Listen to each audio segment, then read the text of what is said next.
allerseits. Ich bin heute mal wieder am Spur 1 Stammtisch im Münchner Osten bei Reinhold Brenner und wir sehen hier wieder viele schöne, interessante Sachen beim Fahren im Maßstab 1:32 und es ist wirklich wieder sehenswert, was hier los ist.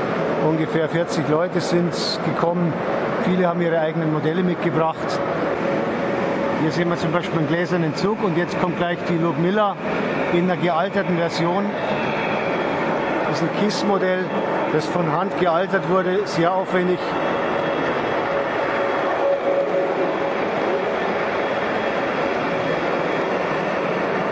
Lassen wir uns hier noch mal ein bisschen näher anschauen. Thomas Bauer aus Mühldorf hat auch wieder ein echtes Schmankerl mitgebracht, und zwar eine F1200, die schwedische Königslok, die hier im kompletten Eigenbau entstanden ist mit Echtdampfantrieb. Das Einzige, was von Serienmodell stammt, das ist das Führerhaus von der Märklin Maxi S36 und die Drehgestelle vom Tender. Ansonsten ist die komplette Lok komplett selber gebaut, Echtdampfantrieb. Wir werden sie aber heute nicht fahren sehen, weil man eben mit der Echtdampffahrerei doch die Gleise für die elektrisch betriebenen Loks sehr stark strapaziert. Aber es ist einfach wirklich wieder wunderschön zum Anschauen. Hier fährt gerade der gläserne Zug vorbei, ein Märklin-Modell, das wir hier auch sehen am Stammtisch. Und jetzt schauen wir uns die Lok nochmal an.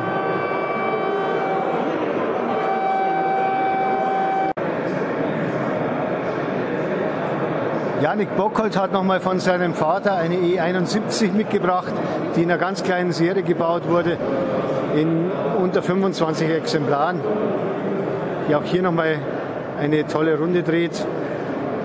Und faszinierend ist von der Detaillierung, die ist aus Stahl gebaut, in Handarbeit, in Dassendorf bei Hamburg. Jetzt schauen wir uns noch eine E19 der Firma KISS an, die hier als Messingmodell steht in der Epoche 2 Ausführung, und dahinter Schürzenwagen von Märklin, die beleuchtet sind, und einer davon ist auch mit Figuren ausgestattet worden. Da schauen wir mal ins Innere.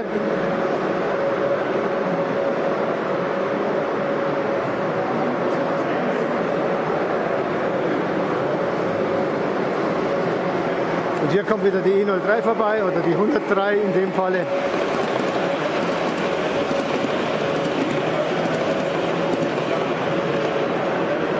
Es ist ja wirklich wieder einiges geboten am Spur 1 Stammtisch im Münchner Osten.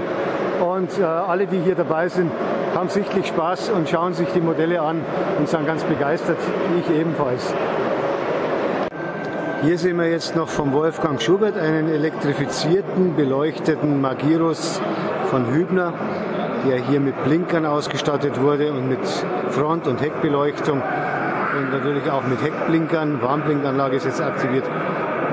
Fahrbar ist er allerdings nicht, weil das doch bei dem Modell ein bisschen sehr aufwendig ist.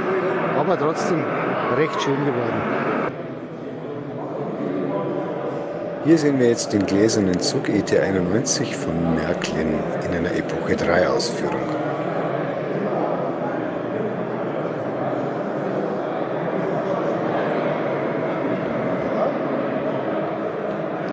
Jetzt sehen wir noch ein ganz anderes Gefährt im Maßstab 1:32, und zwar einen Pistenbully von der Firma Jägerndorfer. Den habe ich in Nürnberg schon mal gesehen auf der Spielwarenmesse. Jetzt sehe ich ihn endlich mal fahren und jetzt bin ich gespannt, was der alles kann. Leuchtung an, aus, Blinklicht wahrscheinlich auch.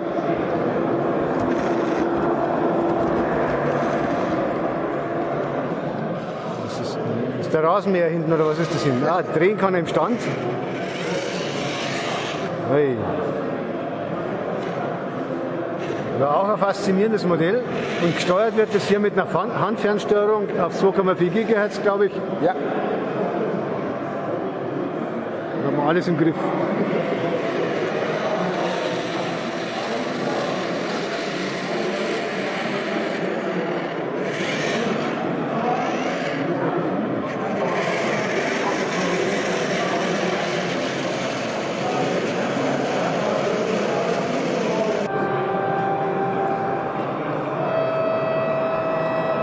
Jetzt sehen wir noch die V300 von der Firma KM1, auch ein Messingmodell.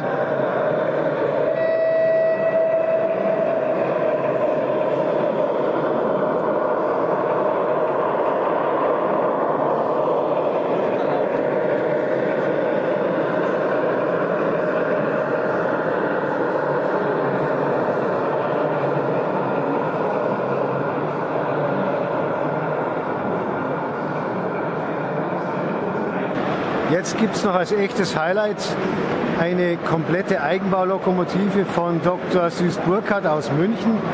Und zwar eine Köf 2 mit dieselelektrischem Umbau im Original, die es in sehr wenigen Exemplaren im Original gab. Und dieses Modell aus Messing ist sehr aufwendig detailliert worden, hat Klappen zum Öffnen, hat eine Motorattrappe und hat auch hier bewegliche Teile.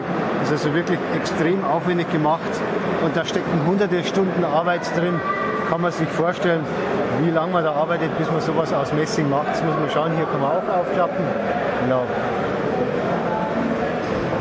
Dann hat er noch ein zweites Modell, ebenfalls im Eigenbau gebaut, und zwar eine niederländische Baureihe 200 mit dem Kurznamen SICK, nennt man die auch.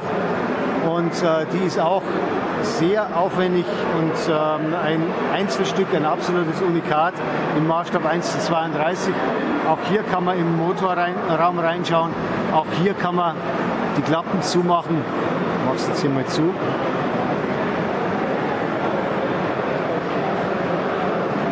Und auch dieses Modell ist wirklich wunderschön geworden.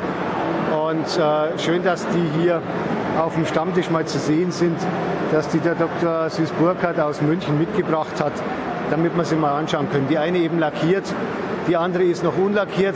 Bei der anderen weiß er auch noch gar nicht, ob er sie wirklich lackieren soll, weil er sagt, eigentlich ist es schade, wenn man dann die Details nicht mehr so schön sieht. Da lassen wir uns mal überraschen, ob das irgendwann mal noch der Fall sein wird, dass sie irgendwann noch lackiert wird. Schauen wir sie nochmal von hinten an. Auch da sieht man eben, dass auch da nochmal Klappen sind. Und ist wirklich ein tolles Modell, das hier wirklich dann im Eigenbau realisiert wurde.